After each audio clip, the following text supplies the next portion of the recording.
Welcome to QR Pod. Përshëndetje gjithëve dhe mirë se erdhët në episodin e radhës të Qiriazi Roots Podcast. Unë jam Leo. Dhe unë jam Sara dhe sot kemi një të ftuar speciale, e cila është psikologe klinike, Eksena Qirici, mirë se vjen. Mirë se ju gjej. Mirë se vini. Eksena, ju keni qenë shumë vokale mbi marrëdhënien e të rinjve me ankthin. Si do ta përkufizoje ankthin që ndjejnë të rinj ditët e sotshme?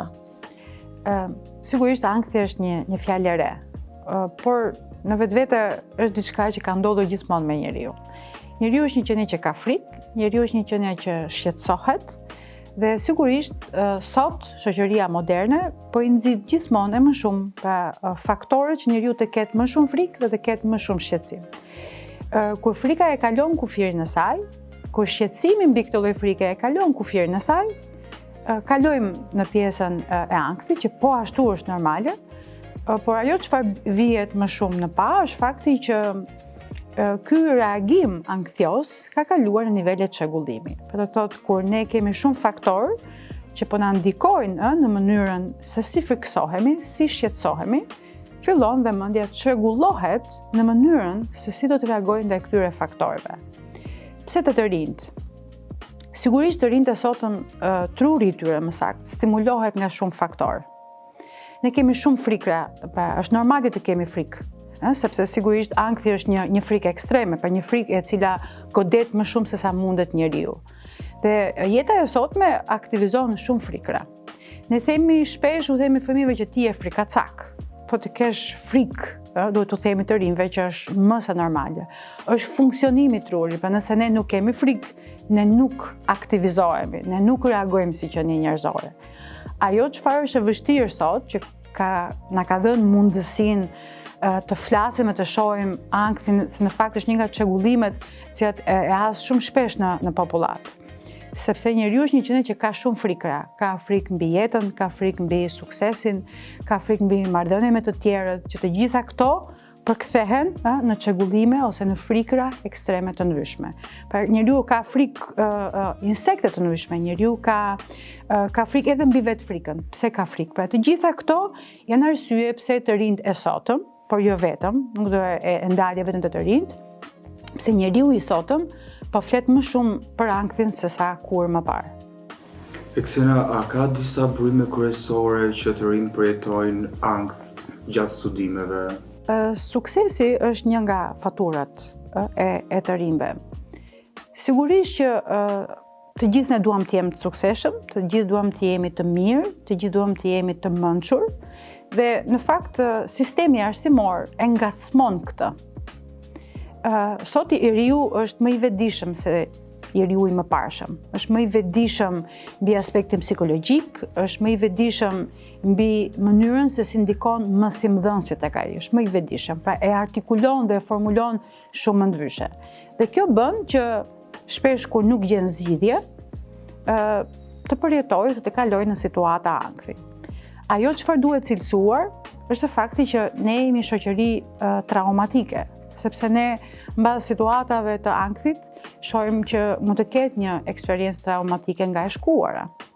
Sepse njeriu nuk është vetëm një qenie e cila ulet në auditor edhe vetëm kaq. Pa njeriu është një qenie, patjetër është një qenie komplekse, pra ne nuk mund të themi që njeriu që vjen në bankën e shkollës i ka lënë të gjitha shqetësimet jashtë. Pra, dhe kjo është një vedije e re për ne, për të rinj, por edhe për ata që drejtojnë mësimin në një mënyrë apo në një tjetër. Dhe të rinj ndjejnë me të vërtet një pritshmëri akademike për veten e tyre, si çdo i ri, të gjithë kemi qenë në këpucët e tyre, po si mund t'i ndihmojmë ne që ata pritshmëria do jetë aty, pra do e kemi ndjesinë që duam të jemi më mirë, të bëjmë më shumë edhe gjëra të tilla. Si mund ta menaxhojmë frikën e këtyre pritshmërive? E rëndësishme është të pranojmë për ato çfarë thash në fillim, që frika është normale. Pra të kesh frikë është një mënyrë se si ne nxitemi. Sepse shpesh njerëzit mendojnë, ose të rinj mendojnë, që vetëm atyre u ndodh kjo gjë, ose në atë mënyrë siç po u ndodh vetëm ata, dhe kjo është një gjë jo e mirë. Pra, duhet të pranojmë që të gjithëve na ndodh në një mënyrë apo në një tjetër, jo domosdoshmë të gjithë reagojnë njësoj, pra duhet kemi tolerancë, pra të pranojmë që ndodh, të pranojmë që jo të gjithë njerëzit mund të reagojnë njësoj dhe të kemi tolerancë në reagimin e çdo kujt dhe të kuptojmë cila është rruga më e mirë, individuale, çdo njeriu për ta përmirësuar vetveten.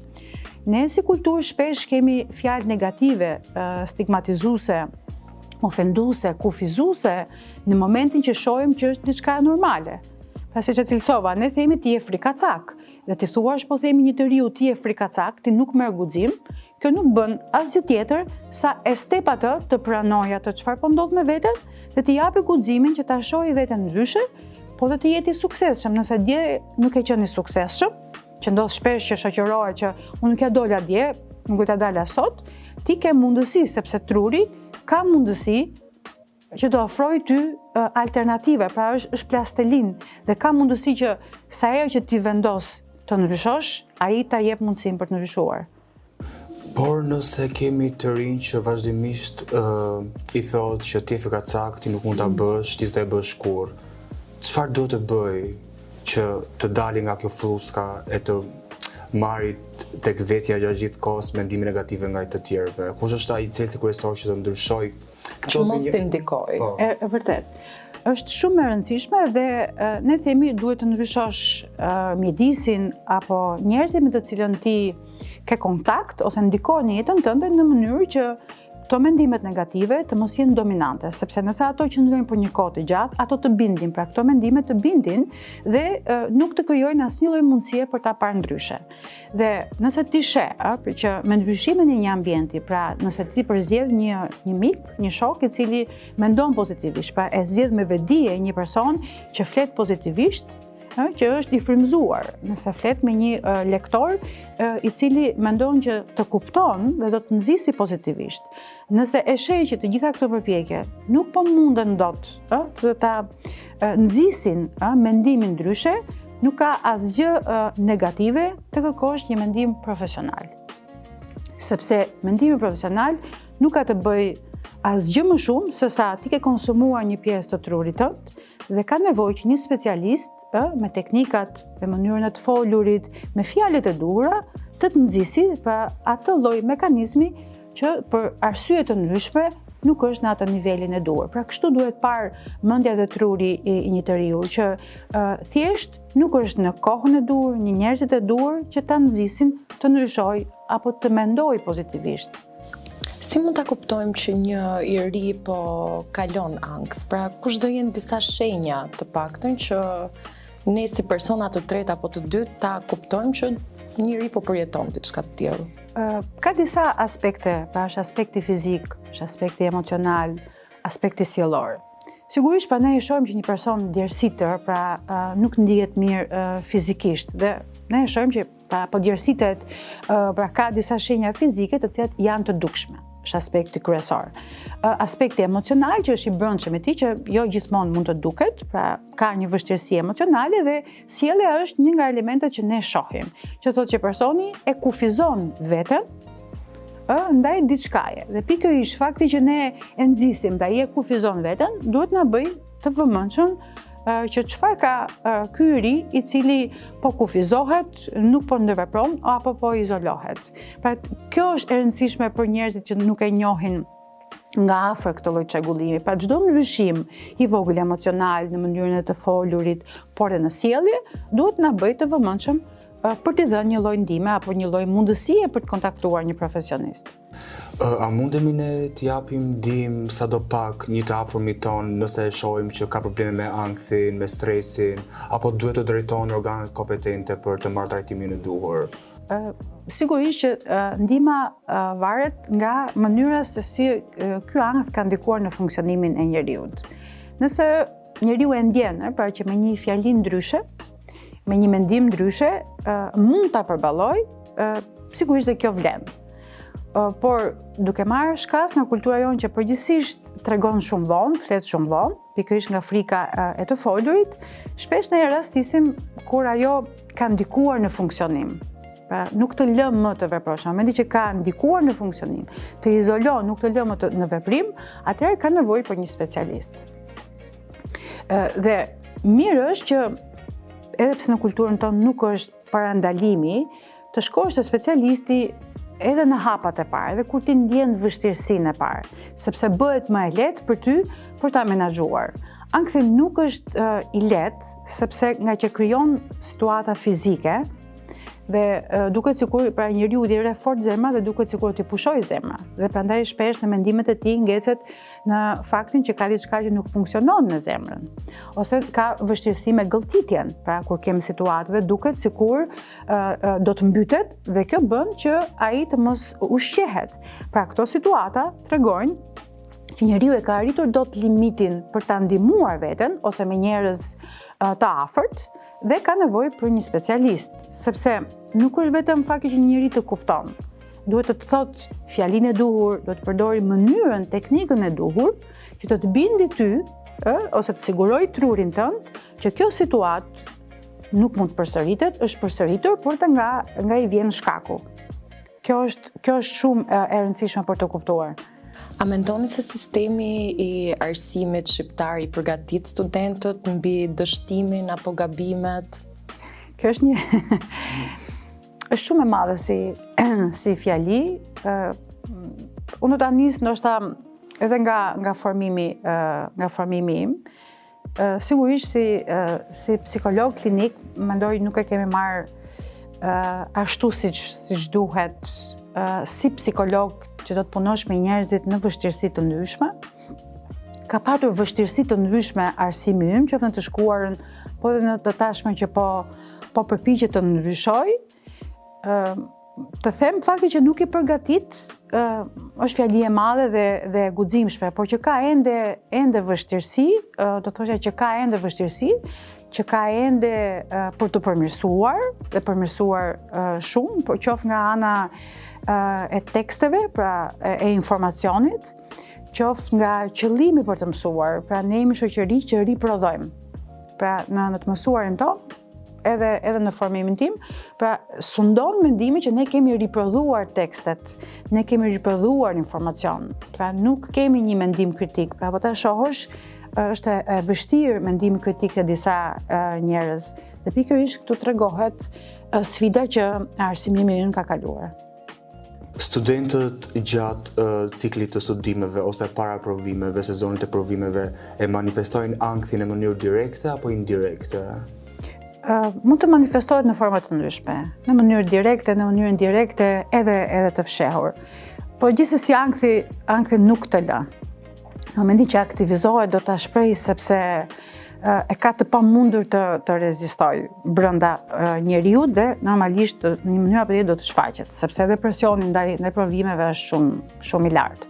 Dhe patjetër që do të shfaqet dhe e rëndësishme për ta thënë që është normale të shfaqet. Pra njeriu nuk e ka dot të mundur që diçka që e shqetëson, diçka që kalon përtej tij të qëndrojë brenda tij. E rëndësishme është prandaj njeriu e ka të folurën, prandaj njeriu e ka sjelljen që të shprehë atë gjën që ndjen dhe mendon. Dhe kjo është më se normale. A ka ndonjë stimulues të caktuar që ndikon që të aktivizon ankthin apo thjesht frika se si do shkojë sezoni i provimeve ose Faktorët janë të ndryshëm, pra çdo njeri e ka individuale. Pra çdo faktor është i panushëm. E rëndësishme është që njeriu është një qenie biologjike, pra mund ta ketë predispozit të tillë. Pra mund të ketë një stil prindëror i cili e ka orientuar, mund të ketë faktor social, mund të ketë elemente traumatike. Shpesh ankthi shoqërohet edhe me depresione. Pra, unë ndonjëherë e shoh ankthin si një tregues siç kemi temperaturën. Pra temperatura tregon që individi ka diçka që nuk funksionon brenda trupit të tij. Ashtu dhe ankthi tregon që në mënyrë të qartë, me simptoma fizike, që diçka nuk po funksionon brenda njeriut. Dhe kjo është mënyra e rëndësishme për të kuptuar. Njeriu ka një shqetësim të brendshëm, do ta shfaqë dhe e rëndësishme është ato që shfaq ne ta pranojmë dhe ta orientojmë drejt një zgjidhje sa më të përshtatshme për individin. Çfarë roli mendon se kanë pedagogët për rritjen ose uljen e ankthit tek studentët? Sigurisht që e kemi të gjithë të qartë në mënyrë tjetër që ne kemi një pedagog që e kemi shembull në mënyrën se si na trajtonte, në mënyrën se si na fliste, në mënyrën se si na shpjegonte, në mënyrën se si na afronte. Është një shembull. Pra siç themi që e kemi patur ndoshta klishe në të shkuarën që mësuesi, pedagogu është një prind i dytë, do të thotë në raport me modelin, ai është një model i cili na jep një lloj forme. Pra nuk mund të themi që s'na jep asnjë lloj forme. Dhe e rëndësishme është që edhe mësimdhënësi vetë të jetë i vetëdijshëm, sepse shpesh ne kemi rastisur në pedagog që në mësimdhënës të cilët edhe ata kanë vështirësitë e tyre, edhe ata kanë problemet e tyre dhe mund të kthehen në një model jo të mirë. Jemi njerëz në fund të ditës. Patjetër, dhe është e rëndësishme të jemi të vetëdijshëm. Pra që ashtu siç mund të jesh një model i mirë, mund të jesh një model dhe jo i mirë. Pra mund të prishësh apo mund të dëmtosh imazhin e mësimdhënësit. Dhe e rëndësishme është që sot t'i kuptojmë dhe t'i flasim, sepse deri dje kishim shumë të vështirë, pra ne adhurojmë figurën e mësuesit si kulturë, dhe sot kritikat janë të forta ndaj faktit që nuk po respektohet figura e mësuesit, por duhet bëjmë dhe një analizë tjetër. A ka diçka që nuk funksionon me mësuesit? Pra a ka diçka që duhet po themi ndryshuar apo i dhënë një përmas tjetër, sepse kjo vetëdije na bën që problemi të shihet realisht dhe të shkohet në zgjidhje. Pra nëse ne sot kemi ndryshuar figurën ose nuk e kemi model mësuesin, ka një arsye pse po ndodh kjo? Pra a është vetë mësuesi që ose pedagogu i cili po e ndryshon mënyrën se si jep, pra duke bërë kritika, ju brezi i sotshëm nuk keni më interes, pra duke i kritikuar, a e shtyn atë të mos jetë më afër teje dhe ti të mos jesh më modeli që ai kërkon? Pra të gjitha këto analiza realiste afër të vërtetës bën që modeli të ruhet, pa të jetë pozitiv, por edhe të mos shkoj në një drejtim i cili nuk na ndihmon. Duhet të jemi koshient për impaktin. Po, të qenit i vetëdijshëm, të qenit realist, është një element shumë i rëndësishëm që edhe ne në psikologji e themi që shërben për të shëruar çdo mendim, çdo sjellje e cila dëmtohet gjatë funksionimit tonë si qenie njerëzore. Eksena, sa rëndësishme është që të ndihemi të sigurt nga ana emocionale në ambientet universitare? Të them gjë më të rëndësishme. Emocioni në fakt është një element shumë i rëndësishëm i njeriut. Pra, nëse ai çekuilibrohet, çekuilibrohet gjithë funksionimi ynë. Dhe e rëndësishme është që të kujdesemi dhe për studentin në aspektin emocional.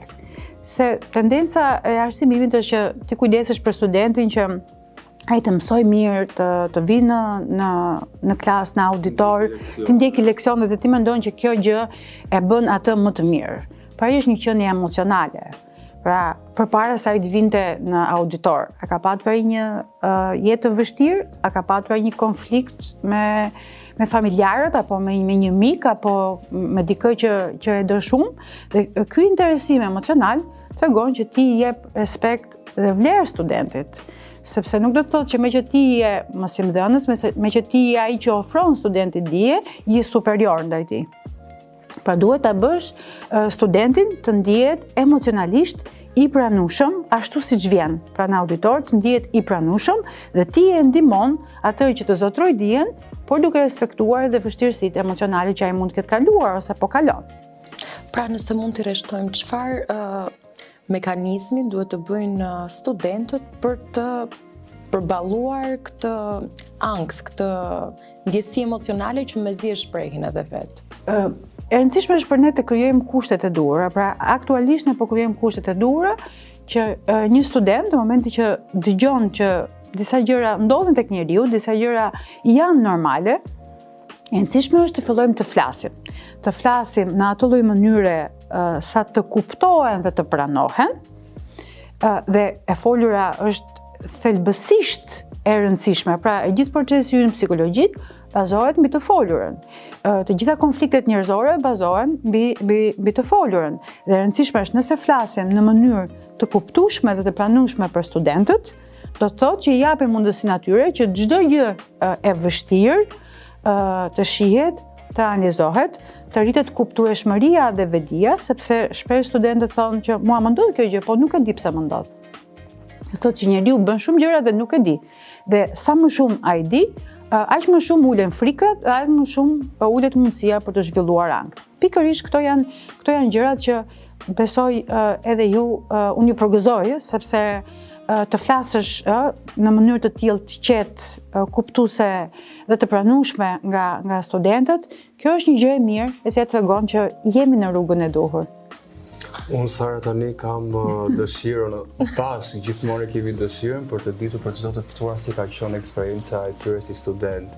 Eksena si studente ka përjetuar ankth, stres gjatë periudhës që ka qenë në universitet?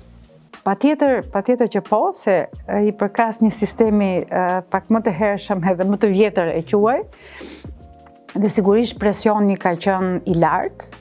Kur kam studiuar psikologji, nuk kemi patur këtë vedije që ka sot, pra nuk ishte vend e pune, ishte një deg e re, dhe esni me iluzionin që duke njohur trurin, duke njohur njeriu, mund të përmirësosh veten, edhe mund të përmirësosh shoqërinë. Pra ishte ideali, e thënë ndryshe, që të ndihmojmë të tjerët në një gjë e mirë.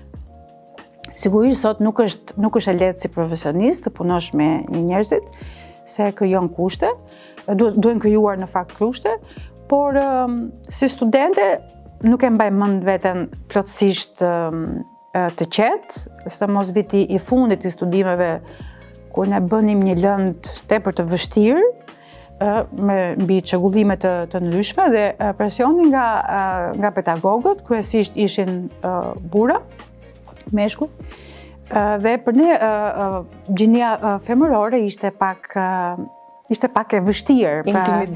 Intimiduese, sepse ka patur edhe vështirësi të kësaj natyre. E kemi filluar me një leksion 1 orë e gjysmë, pra të kesh një vëmendje 1 orë e gjysmë. Imagjinon po ta krahasosh me kohën e sotshme, sigurisht që bën një përplasje shumë të fortë, dhe thotë që kemi qenë në kushte shumë të forta psikologjike. Pra unë arsimohem dhe formohem si psikologe, dhe sigurisht më kanë ofruar kushtet maksimale për të formuar pa emocione. Pra vetë studimi ka patur presione të forta, qoftë mbi aftësinë e të menduarit, qoftë mbi intelektin, sepse duke qenë se fusha e psikologjisë bazohet tek mendimi, bazohet tek fjala, edhe pak tek mençuria, siç e cilëson kultura jonë, sigurisht në një kulturë e cila të stigmatizon, të gjykon fort, të thotë dhe fjalë të papërshtatshme, sigurisht ishte shumë e vështirë, pra nga ana psikologjike është shumë e vështirë. Dhe një profesionist është pamundur të formohet në këto lloj kushte.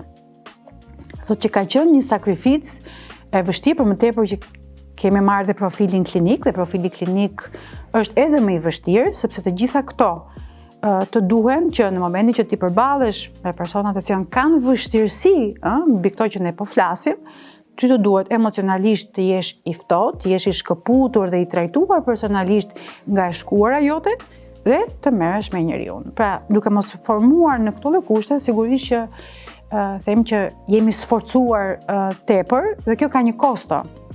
Pra ne si profesionist kemi një lloj kosto, duke u marrë vazhdimisht, duke konsumuar mendimin, trurin, ne kemi kosto në trurin tonë. Pra asgjë nuk shkon, po themi, pa një lloj efekti.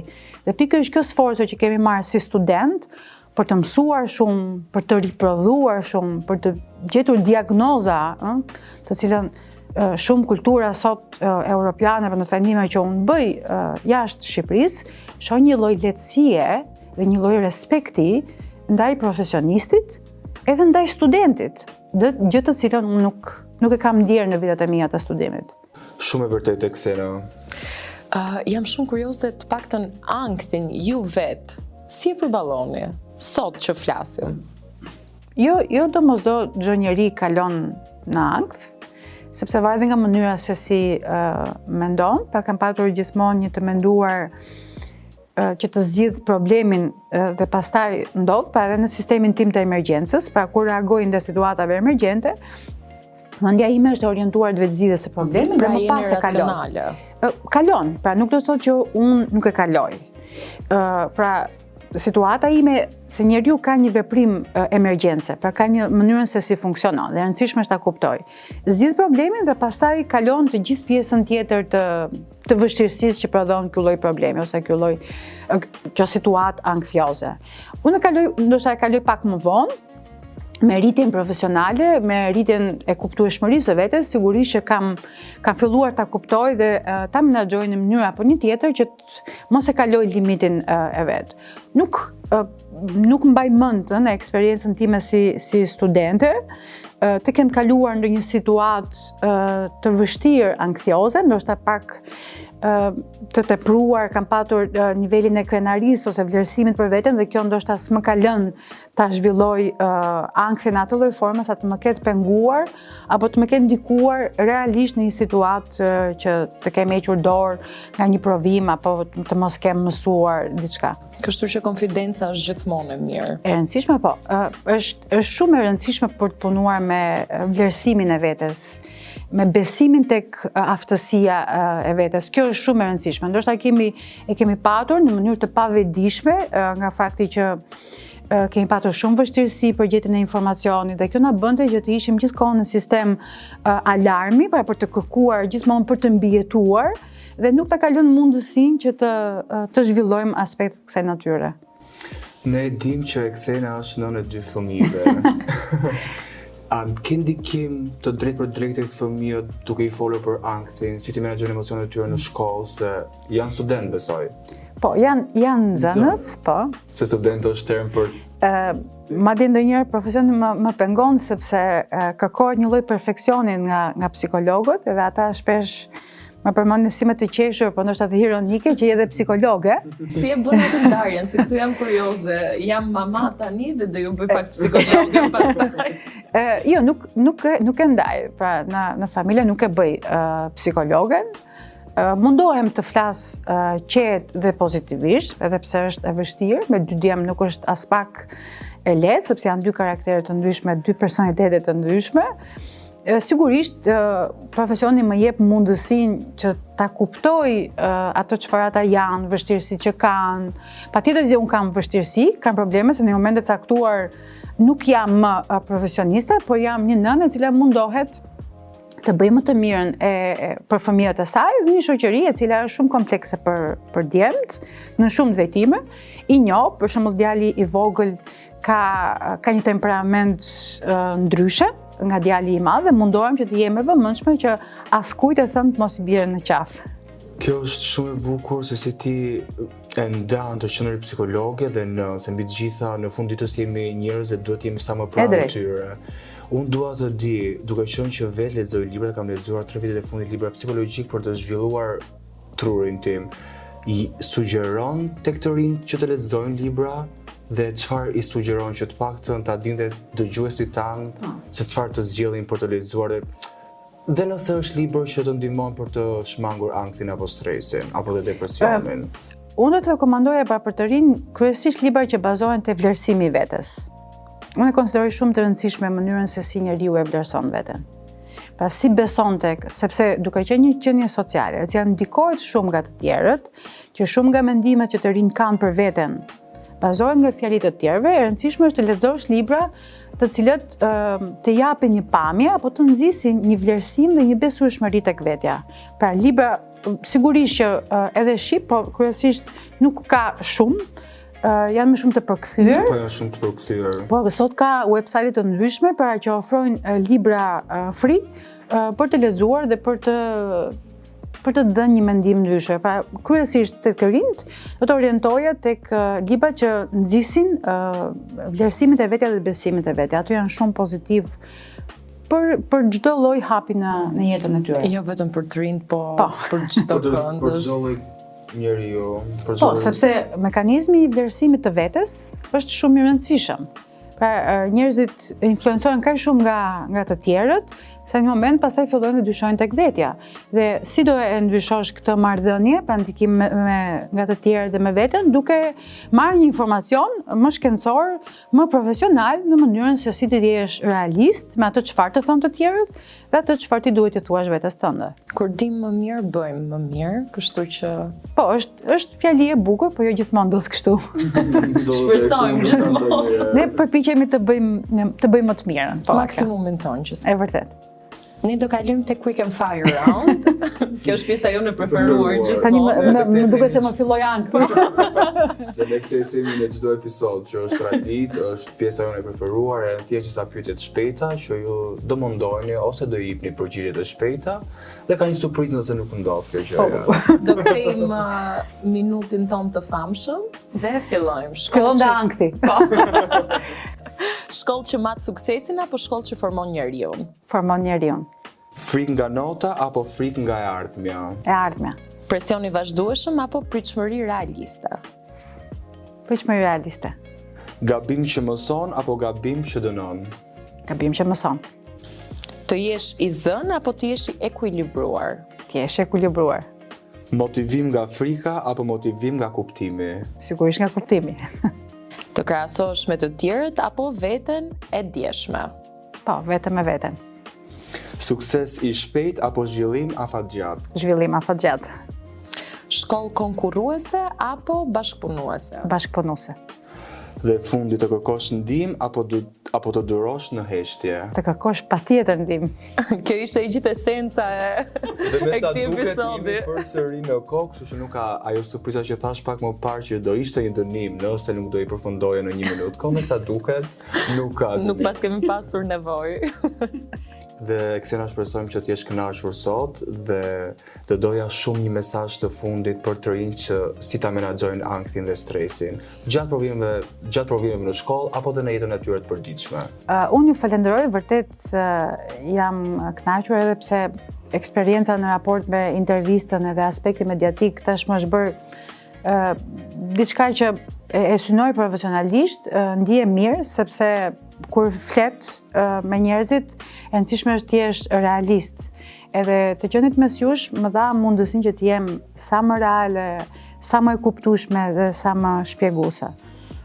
Sigurisht që studentëve do të kërkoja në radhë të parë që të kenë respekt për veten, dhe nëse ju cënohet ky lloj respekti për veten, e rëndësishme është ta kërkojnë, të flasin dhe ta kenë qëllim në vetvete. Pra, kur njeriu formon respekt mbi atë çfarë është, pavarësisht me diçka më shumë më pak, i jep mundësinë që të arrijë maksimumin e vetes edhe të jetë një qenie sa më e mirë për veten e tij.